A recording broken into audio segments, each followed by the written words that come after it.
평생 식당 일만 하느라 가족들과 제대로 여행 한번 마음 놓고 즐겨본 적이 없는데 자식들 덕분에 아내와 단둘이 여행을 오게 되었습니다. 제 환갑이라고 아이들이 몰래 준비했나 보더라고요.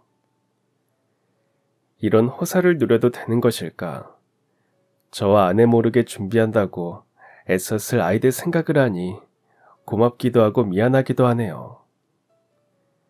환갑이라고 잔치를 할 생각도 없었고 마땅히 초대할 친척들이나 친구들이 있는 것도 아니어서 지난주에 저와 아내, 딸, 아들 이렇게 네 식구 오붓하게 저녁 식사를 했었어요.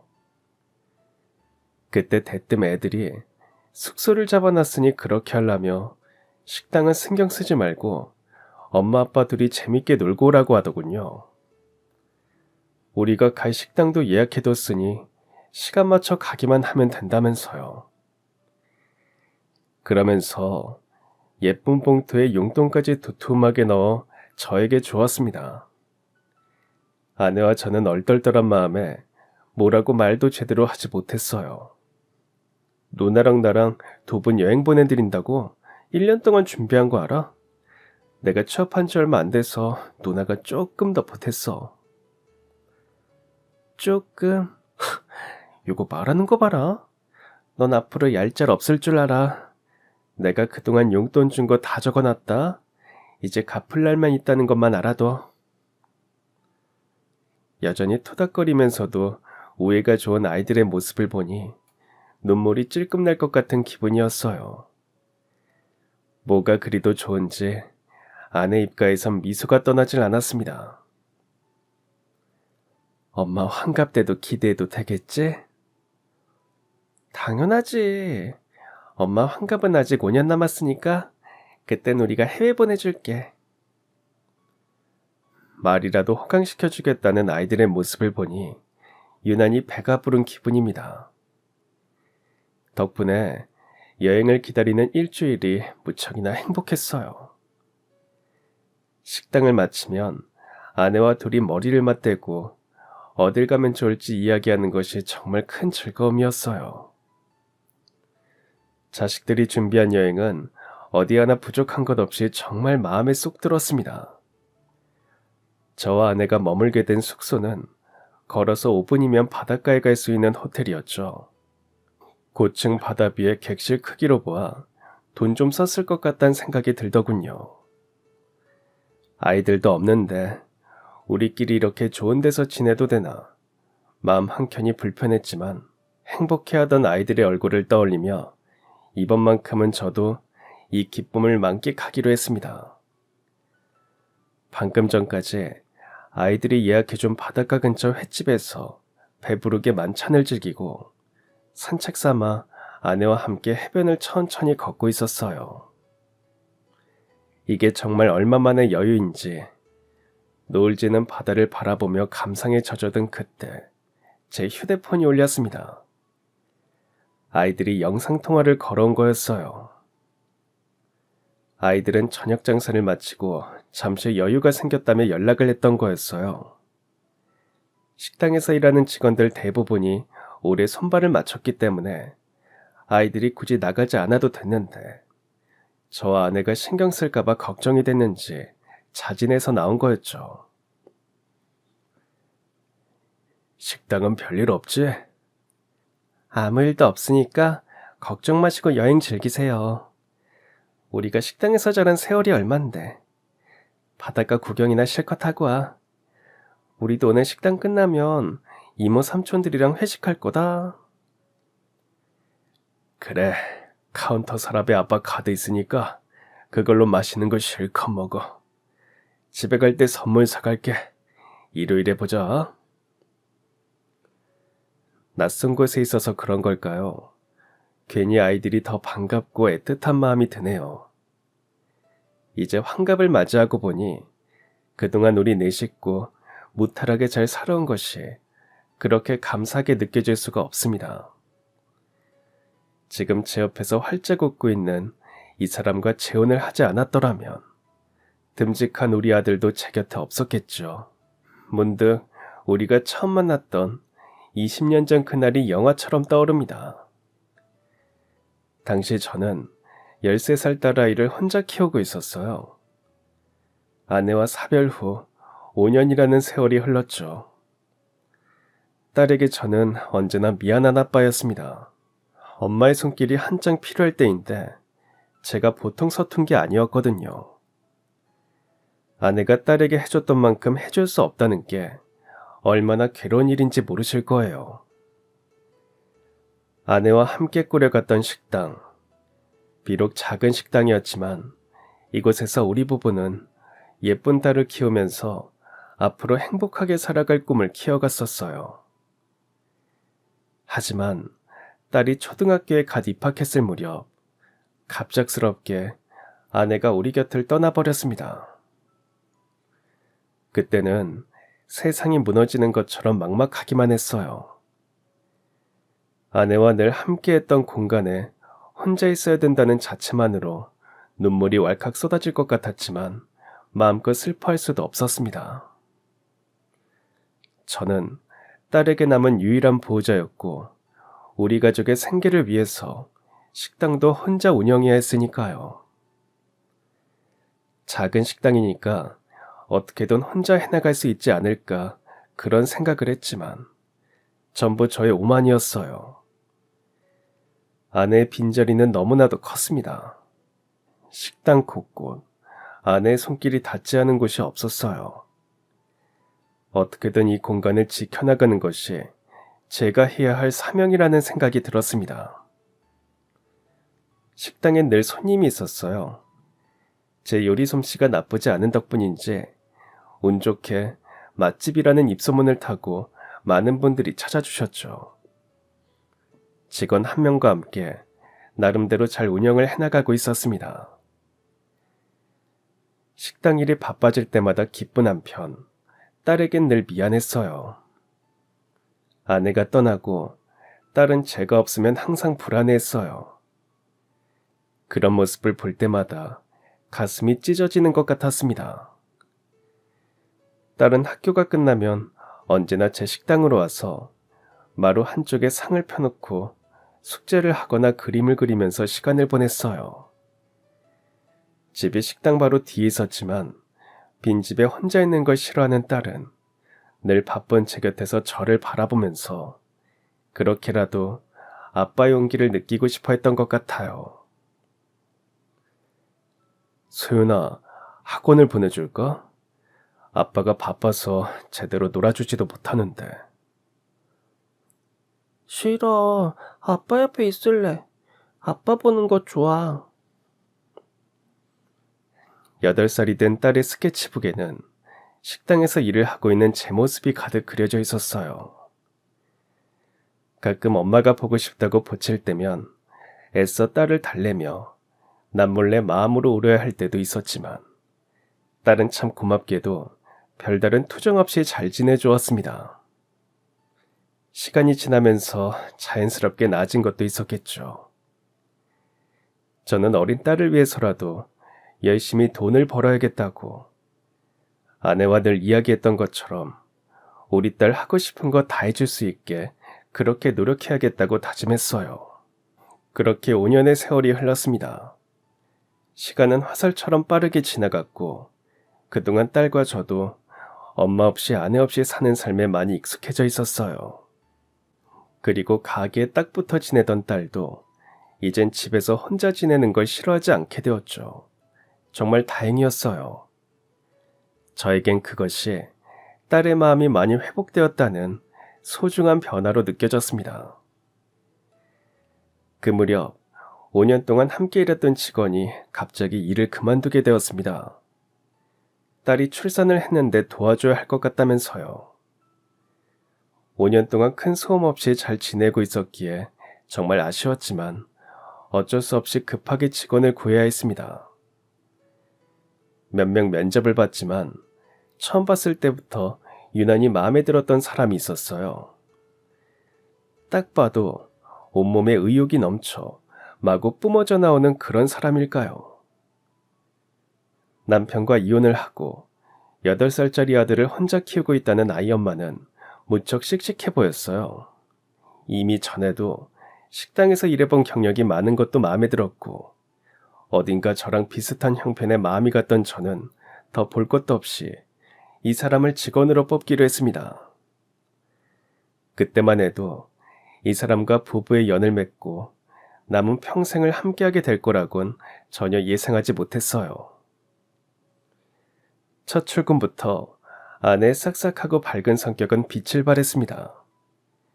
덕분에 모처럼 식당에 활기가 돌았어요. 깐깐하기로 유명한 단골 손님 한 분은 가게를 나가면서 저에게 슬쩍 아내 칭찬을 하고 가실 정도였죠. 젊은 사람이 저렇게 싹싹하고 친절한 게 너무 보기가 좋다면서요. 학교가 끝나고 학원 가기 전 밥을 먹으러 딸이 식당에 오면 딸에게도 무척 살갑게 대해줬어요. 아내를 잘 따르는 딸의 모습을 보면 고맙기도 하고 흐뭇하기도 했었죠.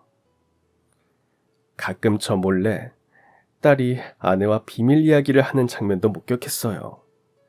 놀라웠죠. 낯가림이 제법 심한 아이인데 아내에게 그렇게까지 마음을 열 거라고는 생각하지 못했거든요. 그러다 문득 아내의 아들 생각이 났습니다. 8살이라고 들었는데 5년 전 엄마가 세상을 떠나고 외로워했던 딸의 모습이 겹쳐지면서 혼자 집을 지키고 있을 어린아이가 자꾸만 신경 쓰였습니다. 식당에서 일하는 동안 아들은 누가 봐주는 사람이 있어요? 아니요, 그냥 집에서 있어요. 그래도 초등학생이 됐다고 혼자서 꽤 잘 지내요. 덕분에 제가 일하는 시간도 늘어났고요. 작년까지는 애가 유치원에 있는 동안에만 일을 했거든요. 집에서 할 수 있는 부업을 받아서 했었는데 이렇게 오래 일하는 게 수입 면에서는 훨씬 낫더라고요. 애가 혼자 있다고요? 그럼 밥은요? 점심은 제가 차려놓은 거 먹고 저녁은 보통 저를 기다렸다가 먹어요. 가게 뒷정리도 많을 텐데 퇴근 시간 조정해 주셔서 늘 감사드려요, 사장님. 감사 인사 듣자고 물어본 건 아니었어요. 그럼 학교 끝나면 우리 식당에 와 있으라고 해요. 저도 딸 혼자 키워봐서 알아요. 우리 딸은 8살 때 집에 혼자 있기 싫다고 여기서 맨날 저 끝날 때까지 같이 있고 그랬다니까요. 애가 쓰던 상 있으니까 그거 펴놓고 거기서 혼자 놀면서 지내게 하면 될 거예요. 내일부터 오라고 하세요. 사장님, 감사합니다. 정말 감사해요. 사람이 이렇게까지 기뻐할 수가 있을까? 아내의 표정은 벅차다는 표현이 모자랄 정도였어요. 말은 괜찮다고 했지만 어느 엄마가 아이를 혼자 두고 마음이 편하겠습니까? 애를 혼자 키워야 하기에 어떻게든 먹고 살려고 일은 하지만 마음이 얼마나 불편했겠어요. 저의 작은 배려에 감동했는지 아내는 전보다 더 열심히 일을 했어요. 늘 출근 시간 30분 전에 와서 제 일을 돕기도 하고 잠깐 쉬라고 해도 전혀 말을 듣지 않고 없는 일도 만들어서 했어요. 오히려 제가 미안해질 정도였어요. 혹시나 무리해서 쓰러지진 않을까 걱정하는 제 마음과 다르게 아내는 언제나 에너지가 넘쳤습니다. 아내의 아들은 똘망똘망한 게 참 귀여웠어요. 웃을 때 살짝 보조개가 들어가는 모습이 아내와 똑 닮아 있었죠. 말도 많고 호기심도 많은 아이였어요. 가게에서 손님을 관찰하는 것을 좋아하고 저에게 숙제를 물어보는 것을 좋아했어요. 아이가 저에게 뭔가를 물어볼 때마다 아내는 그러지 말라고 다그쳤지만 저는 괜찮다고 신경 쓰지 말라고 이야기했어요. 그럴 때면 아내는 민망한 표정을 감추지 못했습니다. 딸도 식당에 오면 언젠가부터 놀고 있는 꼬마를 제법 귀여워했어요. 학원 가기 전에 시간이 남으면 자신이 숙제를 봐주기도 했죠. 그 모습을 보고 있으면 마음이 평온해지는 것이 이게 바로 힐링인가 싶었습니다. 한 번은 정말 아찔한 순간도 있었어요. 딸이 오늘은 피곤하다고 학원도 안 가고 밥도 안 먹고 집에서 쉬겠다고 하더군요. 밥이라도 먹이고 보내고 싶었는데 알아서 하겠다고 짜증을 내기에 친구랑 싸웠나? 무슨 일이 있는 건가 싶어서 일단은 알겠다고 하고 집으로 보냈어요. 퇴근하고 집에 가면 무슨 일이 있었는지 물어봐야겠다고 생각했죠. 그런데 1시간 정도 지났을까? 사색이 된 얼굴로 딸이 울부짖으며 식당으로 뛰어왔습니다. 아무리 천천히 걸어도 5분이 안 걸리는 거리를 어찌나 급하게 뛰어왔는지 신발도 짝짝이로 신은 상태였어요. 아빠, 집에 불이 났어. 불이라는 말에 너무 놀라 서둘러 집으로 달려갔습니다. 집에 들어가니 주방 쪽에 연기가 가득했어요. 살펴보니 불이 난 것은 아니었고 냄비가 완전히 타버려서 연기가 가득한 상태였죠. 불이 나도 이상하지 않은 상황이었습니다. 딸은 연기를 보고 놀라서 집에 불이 났다고 생각해 저에게 달려온 거였어요. 서둘러 현장 정리를 하고 옆에서 딸꾹질을 하며 우는 딸을 겨우 진정시켜 식당으로 데려왔습니다. 아내는 여전히 놀란 딸에게 물을 건네며 천천히 등을 쓸어주었어요. 덕분에 진정이 됐는지 딸의 딸꾹질도 멈췄습니다. 소윤이 어디 다친 데는 없지? 근데 어쩌다가 그렇게 된 거야? 라면 먹고 싶어서 물 올려놨는데 나도 모르게 잠들었어. 깨보니까 연기가 너무 많이 나서 나는 불난 줄 알고. 그런데 소윤아, 아빠가 늘 말하지. 혼자 있을 때 가스, 전기 항상 조심하라고. 다행히 아무 일 없었지만 진짜 큰일 날 뻔했어. 이건 소윤이가 앞으로도 꼭 명심해야 돼. 알았지? 아휴, 아무튼 우리 딸 많이 놀랐지? 이제 괜찮아. 아빠가 다 해결했으니까 이제 걱정하지 마. 이제야 긴장이 풀린 딸은 한동안 제 품에 안겨 놀란 마음을 진정시켰습니다. 제 모습을 보고 따라 나왔던 아내와 아이도 놀란 가슴을 쓸어내리는 모습이 보였어요. 저와 딸의 모습을 지켜보고 있던 아이가 저에게 다가왔어요. 아저씨 짱 멋져요. 아까 무서웠는데 아저씨가 다 해치웠어요. 멋져요. 아저씨 최고. 지호가 그렇게 말해주니까 고맙네.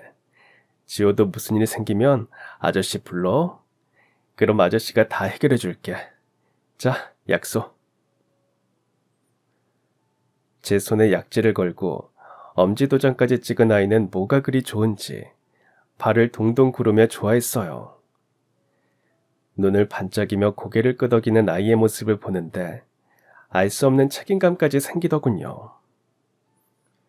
하지만 새끼손가락 걸고 맹세했던 그 약속의 시간이 이렇게 빨리 다가올 줄은 몰랐습니다. 저와 아내가 일을 하고 있으면 식당의 한 구석에서 함께 시간을 보내는 아이들의 모습이 어느덧 익숙해질 무렵 그 사건이 발생했거든요. 그때만 생각하면 아직도 마음이 미어지네요. 그날은 출근 시간이 다 되어 가도록 아내가 식당의 모습을 드러내지 않았어요. 이상했습니다. 지금껏 단 한 번도 지각을 한 적이 없던 사람인데 그래도 아직 시간이 좀 있으니 곧 오겠지 싶어 할 일을 하면서 기다리는데 아무리 기다려도 아내는 나타나지 않았어요. 그렇게 어영부영 하는 사이 점심 손님이 몰려왔고 저는 정신없이 손님을 맞이해야 했습니다. 평일이면 정말 난감했을 텐데 그나마 주말이라 직장인 손님들이 없어서 혼자서 겨우 점심 장사를 마무리할 수 있었어요. 바쁜 시간을 보내고 겨우 숨 돌릴 틈이 되어 아내 휴대폰으로 전화를 걸었습니다. 하지만 전화기는 꺼져 있었어요. 전화기까지 꺼져 있다니 지호도 올 생각을 안 하고 설마 그럴 사람이 아닌데 말도 없이 그만둔 걸까? 요즘 들어 손님이 좀 많긴 했지만 그게 힘들었던 걸까요? 원한다면 직원을 한 명 더 쓸 생각도 있었는데 전화기도 꺼져 있고 말없이 식당에도 나오지 않은 아내의 모습에 서운함이 폭발한 저는 아내가 말없이 그만둬버린 거라고 일방적으로 생각을 정리해버렸어요. 그동안 직원들 몇 명이 그런 식으로 그만뒀던 적이 있었거든요. 그때 당혹스러운 감정이 떠오르면서 마음이 영 개운하지 않았어요. 손님들이 한 차례 휩쓸고 간 테이블 위를 혼자 정리하면서 자꾸만 섭섭함이 치밀어 오르는데 이 감정이 대체 뭔지 저도 당황스러울 정도였어요. 그때였습니다. 가게 안으로 아이가 들어왔어요. 얼마나 뛰어온 건지 숨을 헐떡이면서도 잠시도 쉬지 않고 제 손을 잡고 밖으로 이끌었어요. 이게 대체 무슨 일인지 감도 오지 않았죠. 아저씨, 우리 엄마 좀 도와주세요. 빨리요. 지호야, 갑자기 그게 무슨 소리야? 엄마한테 무슨 일이 생긴 거니? 아저씨가 그랬잖아요. 무슨 일 생기면 도와준다고. 지금 아빠가 엄마를 막 못 살게 하고 괴롭혀요. 집에 있는 거 부수고 엄마 못 나가게 막았어요. 너무 무서워요, 아저씨. 도와주세요. 이야기를 들어보니 이건 보통 심각한 일이 아니었어요. 일단 아이에게 집 위치를 물은 후 경찰에 바로 신고부터 했습니다. 지호야, 너는 괜찮은 거야? 아빠 몰래 어떻게 나왔어? 아빠가 계속 술 마셨어요. 지금 잠들어서 몰래 나왔는데 엄마가 너무 아파요. 아저씨, 우리 엄마 좀 살려주세요. 아빠에 대한 공포감으로 온몸을 떨고 있으면서도 엄마가 걱정돼 저를 찾아온 아이의 모습을 보니 너무 안쓰러웠습니다. 지금도 아내가 고통스러워하고 있을 거란 생각에 저도 모르게 아이를 안고 뛰고 있었어요. 상태가 괜찮았다면 분명 아이와 같이 도망을 쳤을 테니까요. 집에 도착해 조심스럽게 문을 열고 들어가니 아이의 말대로 아내의 전남편은 잔뜩 술에 취해 잠들어 있었어요. 그리고 한쪽 구석에 정신도 제대로 차리지 못하고 거의 쓰러진 상태로 널브러져 있는 아내의 모습이 보였습니다. 입가엔 피딱지가 눌러붙어 있었고 옷은 다 늘어난 상태였어요. 그 모습을 보는데 정말 피가 거꾸로 솟는 것 같았습니다. 겨우 아내의 몸을 일으켜봤지만 몸에 힘이 하나도 들어가지 않았어요. 지엄마, 눈 좀 떠봐요. 내 목소리 들려요? 나 누군지 알겠어요? 아무리 불러도 아내는 대답이 없었어요. 아내의 코에 가까이 귀를 대보니 다행히 숨은 쉬고 있었지만 그 소리는 무척 가쁘게 들렸습니다. 얼마나 시달렸는지 거의 탈진 상태 같았어요. 이대로 두면 안 되겠다 싶어 제가 들쳐업어서라도 병원에 가야 되는 상황이었어요. 분명 여기 오기 전까지만 해도 제대로 사고회로가 작동한다고 생각했는데 아내의 모습을 눈앞에서 보고 나니 머리가 온통 새하얗게 바뀌어서 구급차를 불러야겠다는 생각도 못했어요. 어떻게든 아내를 업고 나가려는데 소란스러운 소리에 아내의 전남편이 잠에서 깨고 말았습니다. 잠시 무슨 일이지 생각을 하는 것 같았던 남자는 아내 곁에 있는 저를 보더니 갑자기 눈을 희번뜩거렸습니다. 넌 뭐야? 뭔데 남의 집에 와서 남의 여자를 데려가려고 해? 이혼했으면 깔끔하게 헤어져야지. 이게 무슨 짓입니까? 남이사, 이혼을 하거나 말거나 네가 뭔데 참견이냐고. 뭐 얘랑 그렇고 그런 사이야? 아휴, 아주 이거 내가 조금만 풀어주면 정신을 못 차리지. 어딜 하늘 같은 서방이 두 눈 시퍼렇게 뜨고 있는데 다른 놈을 만나? 지금 뭐 하는 짓입니까? 전 남편은 상스러운 말들을 내뱉고는 아내에게 다가갔어요. 대답이 없는 아내를 거칠게 흔들려는 모습에 저는 단 1초의 망설임도 없이 그 앞을 막아섰습니다. 당장이라도 저를 죽일 것처럼 노려보던 남자는 제 멱살을 잡으며 고함을 치기 시작했어요. 저리 안 꺼져? 남의 집 일에 참견마 확 신고해버리기 전에. 지금 하는 꼴 보니까 답도 없네요. 애 앞에서 말 좀 가려서 하세요. 아무리 헤어졌어도 애 아빠인데 부끄럽지도 않아요? 애가 겁에 질린 건 보이지도 않냐고요. 내 자식은 내가 알아서 하니까 제발 좀 꺼지라고.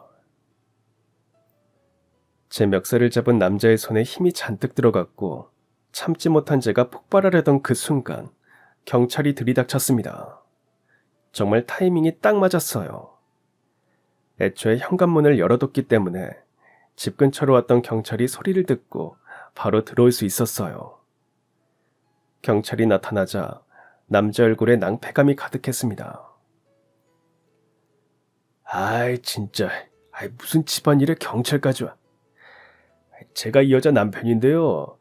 말을 하도 안 들어서 아주 살짝 손 좀 봤어요. 그게 그렇게 잘못입니까? 선생님, 지금 여자분 상태 보니까 살짝이 아닌데요. 그만하시고 서까지 같이 가시죠. 경찰들은 능숙하게 남자를 제압해 가정폭력 현행범으로 그 자리에서 체포했습니다. 아내 상태를 심각하게 여긴 경찰이 구급차를 부른 덕분에 다행히 병원으로 무사히 이동할 수 있었어요.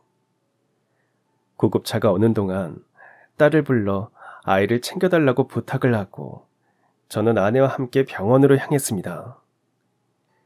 응급실에 도착해 의료진의 치료를 받고 아내는 수액을 맞은 채 잠들어 있었어요. 아이가 걱정돼서 딸에게 전화를 걸었더니 조금 전에 밥을 먹이고 조금 전에 재웠다고 이야기를 하더군요. 아내가 깨어나는 모습을 보고 들어가야 할 것 같아서 딸에게 양해를 구하고 저는 아내 옆을 지켰습니다. 얼마나 지났을까요? 아내의 의식이 조금씩 돌아왔어요.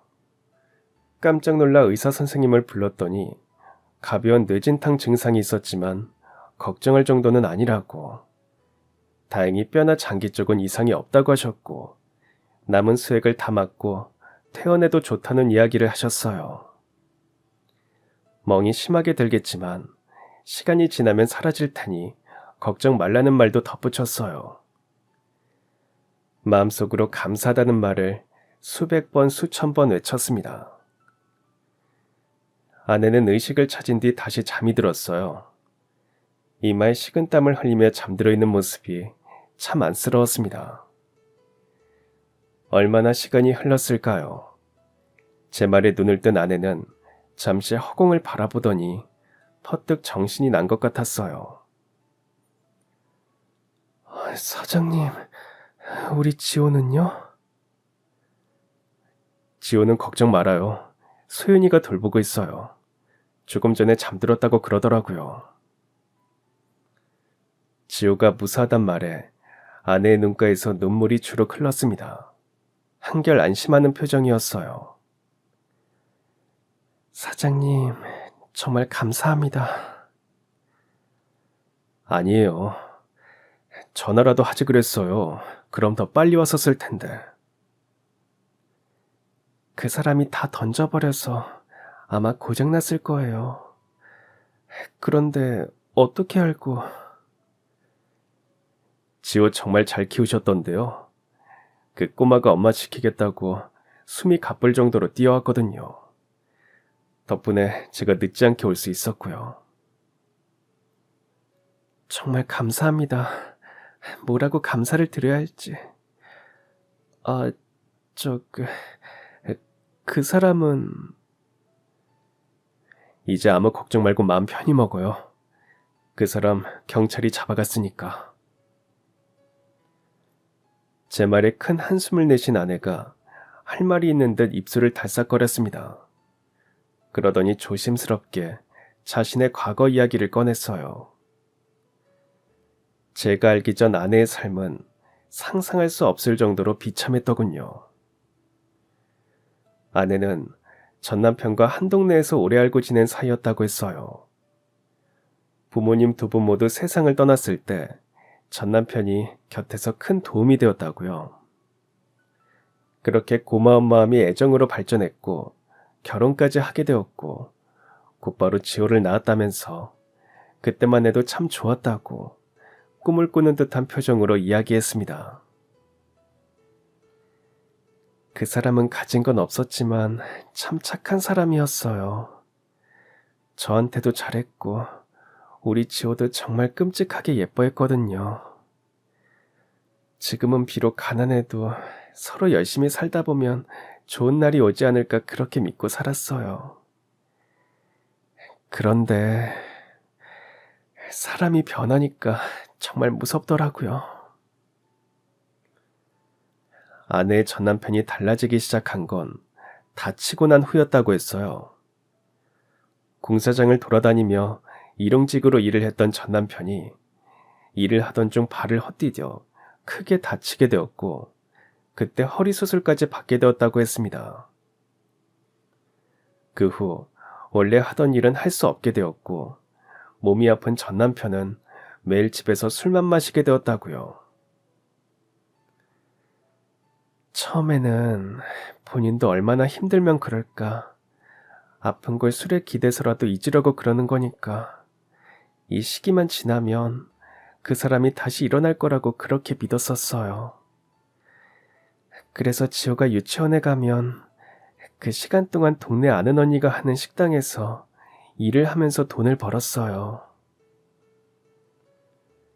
아내는 자기만 기다리면 모든 것이 원래대로 돌아올 거라고 믿었지만 그 간절한 믿음은 곧 산산이 흩어졌습니다. 전 남편의 상태는 날이 갈수록 더 나빠지기 시작했대요.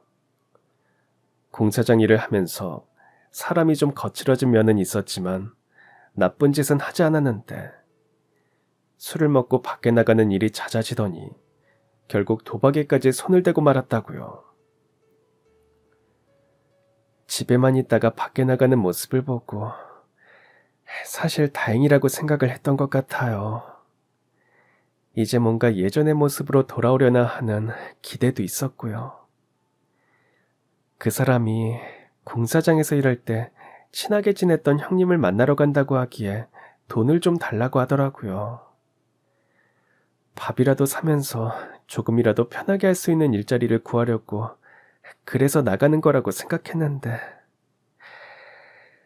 그게 아니었어요. 도박에까지 손을 댄 거였어요. 아니, 어떻게 그런 책임감이라고는 하나도 없는 사람이었습니까? 저로선 이해가 가질 않네요. 지 엄마가 어떻게 이래서 돈을 버는지 다 알고 있으면서. 제가 그 사람을 너무 몰랐어요. 믿음이 박살나고 하루하루 고통스러웠지만 끝까지 외면했어요. 어쩌면 믿고 싶지 않았나 봐요. 내가 사랑했던 사람이 우리 아이의 아빠가 그런 사람이라는 것을요. 그 뒤로 아내의 가정엔 바람잘 날이 없었다고 했습니다. 전 남편이 도박에 손을 댄 이후로는 매일 아내에게 돈을 요구했고 돈을 줄 수 없는 날이 되면 폭언이 시작되었다고요. 인격을 모독하고 말끝마다 욕을 붙이며 아내를 무시했지만 아내는 참았대요. 어찌되었든 지호의 아빠니까요. 그러다 결국 손찌검까지 더해졌지만 아무에게도 말하지 못하고 홀로 견뎠다는 말을 했습니다. 그땐 다른 생각을 하지 못했어요. 그 사람에 대한 연민도 많이 있었고 지호가 아빠 없는 아이로 자라는 것보단 제가 참는 게 맞다고 생각했거든요.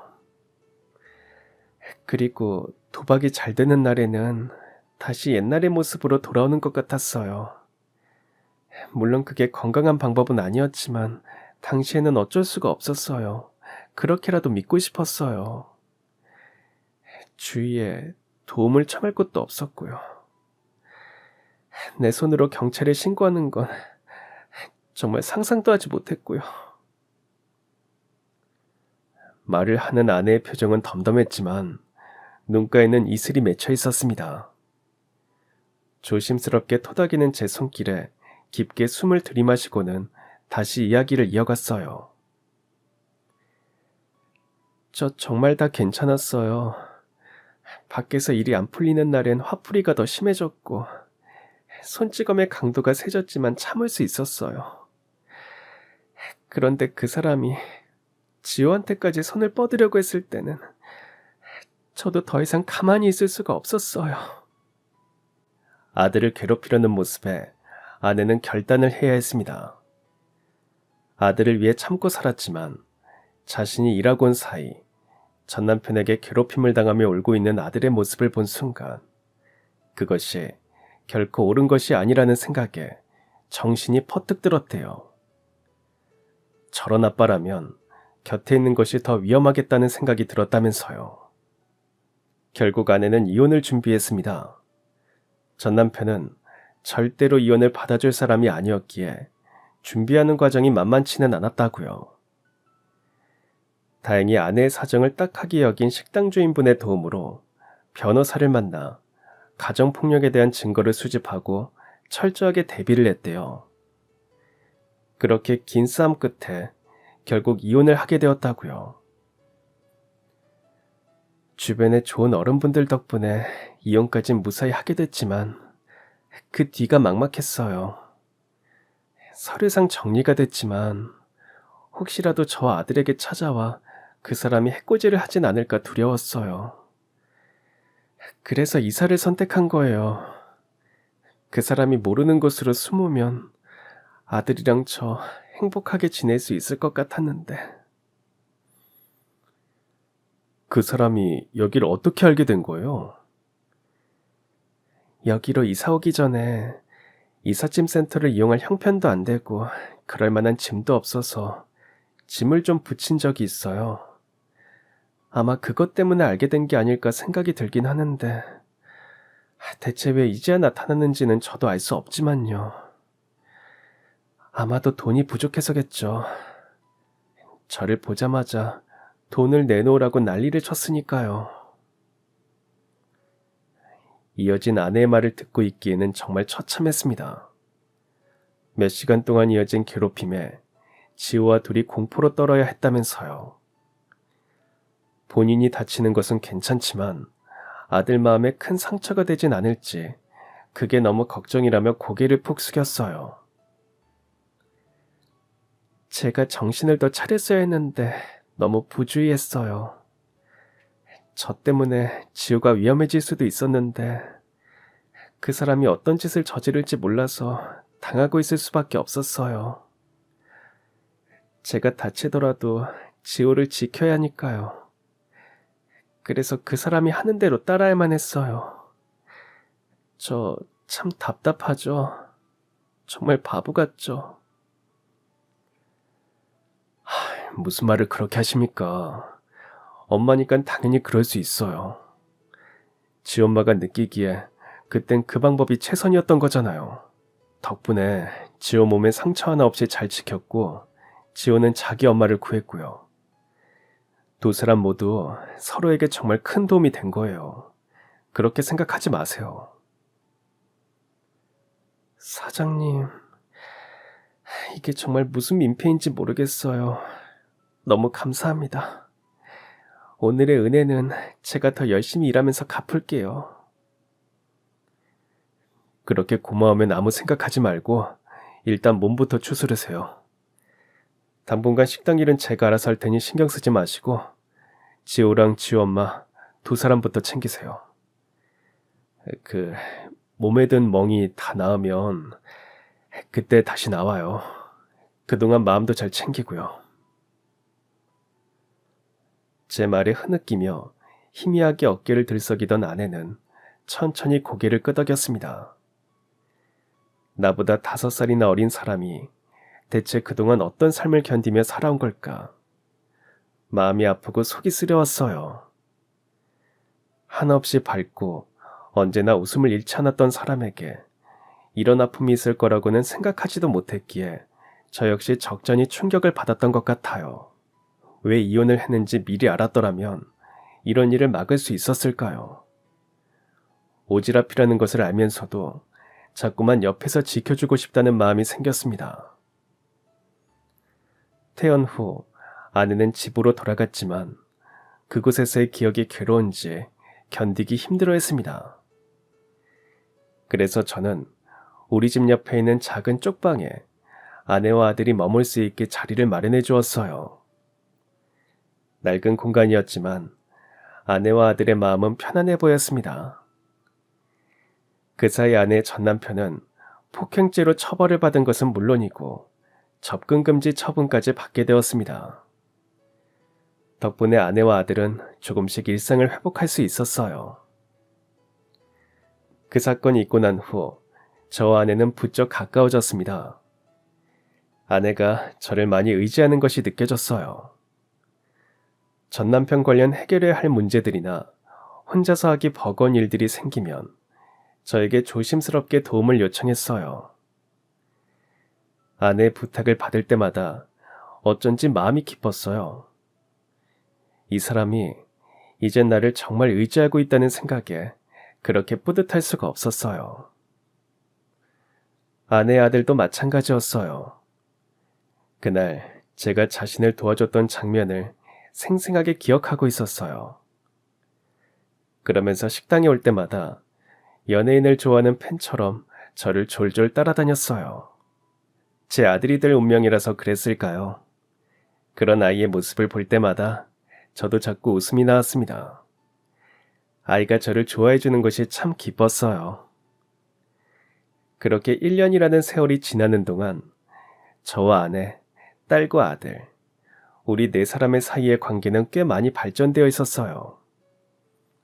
아내와 저는 자연스럽게 만남을 이어가게 되었고 그 후로 우리 집에서 네 사람 함께 밥도 먹고 모여서 놀기도 하면서 점점 식구가 되어갔습니다. 중학생이 된 딸은 초등학생 아들의 공부를 가르쳐주면서 엄한 선생님처럼 구는 모습이 얼마나 귀여웠는지 몰라요. 그렇게 어울리는 아이들의 모습을 볼 때마다 마음이 안정된다는 느낌을 받았어요. 아내도 마찬가지였죠. 서로에 대한 믿음과 확신이 있었던 우리 둘은 결국 재혼을 결심했습니다. 아이들이 어떤 반응일까 궁금하면서도 만에 하나 싫어하면 어떡하나 조금 걱정이 되었어요. 제가 계속 입을 뗐다 붙였다 하며 말을 못하자 결국 아내가 말을 꺼냈어요. 아내가 소연이와 지호를 부르는 소리에 거실에서 놀던 아이들이 자세를 고쳐 앉았어요. 아이들의 눈에는 궁금증이 가득했습니다. 아빠랑 아줌마랑 결혼을 하려고 해. 그런데 너희들의 허락을 받고 싶어서 먼저 물어보는 거야. 소윤이랑 지호는 우리가 서로 가족이 되는 걸 어떻게 생각해? 진짜요? 지호랑 저는 대찬성이에요. 둘이서 자주 이야기했거든요. 우리가 진짜 가족이면 좋겠다고. 그래서 두 분이 언제 결정을 하시려나 기다리고 있었어요. 그랬구나. 너희가 그런 생각을 하고 있을 줄은 몰랐어. 지호도 아저씨가 아빠가 되는 거 정말 괜찮니? 네, 좋아요. 아저씨가 우리 아빠였으면 좋겠다고 맨날 생각했는데 드디어 소원이 이루어졌어요. 저와 아내의 결혼을 두 팔 벌려 환영하는 아이들의 모습을 보니 콧잔등이 시큰해졌습니다. 덕분에 우리는 드디어 온전한 가족이 될 수 있었어요. 둘 다 결혼식을 할 생각은 없었기에 아이들과 함께 가족 사진을 찍는 것으로 결혼식을 대신했습니다. 사진을 찍고 근사한 식당에서 밥을 먹으며 우리가 가족이 된 오늘을 평생 기념하기로 약속했어요. 우리의 결혼기념일이기도 하지만 아이들과 가족이 된 기념일이기도 하니까요. 우리가 집 거실에 가족 사진을 걸어놓고 보니 정말로 한 가족이 되었다는 것이 실감났어요. 오랜 시간 아픔을 가지고 살아왔던 우리 네 사람이 서로의 빈 곳을 채워가며 정말 행복하게 잘 살아야겠다고, 이제는 내 사람이 된 아내와 아이들을 정말 아껴주며 살겠다고 마음속으로 다짐을 했습니다. 정식으로 가족이 된 후 우리 가족은 더 단단해져 갔습니다. 5살 터울의 딸과 아들은 나이 차이가 조금 있어서 그런지 심하게 다투는 법 없이 제법 사이좋게 지냈어요. 물론 티격태격할 때도 있었지만 그 정도는 귀여운 수준이었죠. 아내는 예전보다 더 열심히 일을 했습니다. 열심히라는 것이 말로는 애매할 수 있지만 정말 열심히 일을 했어요. 제가 지켜봤던 아내의 모습 그 이상으로 아내는 부지런하고 성실했습니다. 여보, 손님 없을 땐 좀 쉬어요. 무슨 가게 문을 그렇게 열심히 닫고 있어. 여기가 우리 가게의 첫인상인데 항상 반짝반짝해야 기분이 좋잖아. 우리 식당 더 대박나서 우리 애들 원하는 거 실컷 하게 해줘야지. 아내의 말을 듣는데 15년 전 소윤이 엄마랑 했던 약속이 겹쳐지면서 그 순간이 생생하게 떠올랐습니다. 식당 열심히 운영해서 우리 딸 하고 싶은 거 다 하게 해줘야지. 갑자기 마음이 울컥해서 눈물이 날 뻔했습니다. 애써 문을 열심히 닦으며 스스로 마음을 다잡았어요. 이 식당은 제 꿈의 시작이었어요. 이곳에서 저는 귀한 사람들을 만나 제 인생을 채워가고 있었습니다. 제가 모르는 동안에도 저의 꿈은 늘 이곳에서 자라나고 있었어요. 아내와 함께 오랜 기간 공들여 신메뉴를 개발하기도 하고 아이들과 단골 손님들에게 엄격한 테스트를 받으면서 노력하다 보니 식당은 점점 번창했어요. 식사 시간이 되기도 전에 손님들은 길게 줄을 설 정도였죠. 직원을 더 뽑아 인원을 충원했지만 작은 식당에 이 많은 손님을 받는다는 것은 쉬운 일이 아니었습니다. 오랜 고민 끝에 아내와 저는 식당을 넓히기로 결심했어요. 장소를 옮기고 가게를 넓힌다고 손님이 여전히 많을 거라고 확신할 순 없었지만 저에게는 단 하나의 확신이 있었습니다. 바로 아내였죠. 이 사람과 함께라면 어떤 일이든 이루어질 수 있을 거라는 확실한 믿음이 있었기 때문에 결정에 어려움은 없었어요. 식당을 옮기기 전날까지도 우리는 이 작은 식당의 문을 닫지 않았습니다. 오랜 추억이 담긴 곳을 떠나려니 아쉬운 마음이 들어 하루만 더 하던 것이 결국 새로운 장소로 떠나기 전날까지 이어지게 된 것이었죠. 이날은 점심 장사까지만 했어요. 모든 것을 마무리하고 우리 가족은 식당 앞에서 작은 기념사진을 찍었습니다. 중학생이던 딸은 고등학생이 되었고 꼬맹이였던 아들은 초등학교 고학년이 되어 이제는 제법 소년티가 났어요. 우리 가족의 흔적이 고스란히 담긴 이곳에서 정말 잘 살았다고, 덕분에 행복했다고 조용히 인사를 건넸습니다. 허전해? 아니면 섭섭해? 둘 다. 여기서 좋은 일이 많이 생겼잖아. 잘 돼서 떠나는 건 좋지만 섭섭한 마음이 드는 건 어쩔 수가 없네. 난 여기서 일을 하게 된 게 내 인생에서 가장 큰 행운 같아. 여기선 늘 미래를 꿈꿀 수 있었거든. 내가 조금만 더 노력하면 아들 하나 어떻게든 키울 수 있을 것 같다는 그런 꿈. 그런데 여기서 당신도 만나고 예쁜 딸도 생겨서 얼마나 행복한지 몰라. 나야말로 행운이지. 여기서 소윤 엄마 먼저 떠나보내고 혼자서 애도 키우고 식당도 운영하느라 쉽지 않았거든. 다른 사람을 만날 수 있을 거라고 생각도 하지 못했는데 내 인생이 이렇게 될 거라고 누가 예상했겠어? 우리 앞으로 더 열심히 잘 살자. 애들이 언제든 기대고 쉴 수 있는 그런 부모가 되어주자. 나는 그거면 돼. 아유, 나는 무슨 복일까? 이런 아내를 얻고 말이야. 당신이랑 지호가 나한텐 정말 복덩이야. 두 사람 덕분에 우리 소윤이도 많이 행복해하고 있고. 고마워. 앞으로 내가 더 잘할게. 아내의 손을 꼭 잡으며 우리는 앞으로의 미래를 함께 그렸습니다. 이 사람만 제 옆에 있다면 저는 어떤 것도 두렵지 않았습니다. 그날의 약속을 지키기 위해 매일매일 열심히 살다 보니 어느덧 마흔이던 제가 환갑이 되었습니다. 지난 20년을 되돌아보면 전부 꿈 같다는 생각이 들어요. 하루가 어떻게 흘러가는지도 모르게 지내고 나니 아이들은 대학을 졸업하고 어엿한 사회인이 되어 있었어요. 딸은 아내와 둘도 없는 친구처럼 지냈고 이제는 제 키보다 훨씬 자라 저를 지켜주겠다는 아들의 모습을 볼 때마다 낯설기도 하고 뿌듯하기도 합니다. 우리 아이들은 참 손이 덜 가는 아이들이었어요. 그 핑계로 일에만 신경 쓰느라 제대로 추억 한번 만들어주지 못한 것 같은데 정작 아이들 덕분에 저와 아내가 멋진 추억을 만들게 되었네요. 우리 애들이라서가 아니라 어쩜 이렇게 속이 꽉 찼는지 안 먹어도 배부르다는 말이 뭔지 제 마음이 느껴지시죠?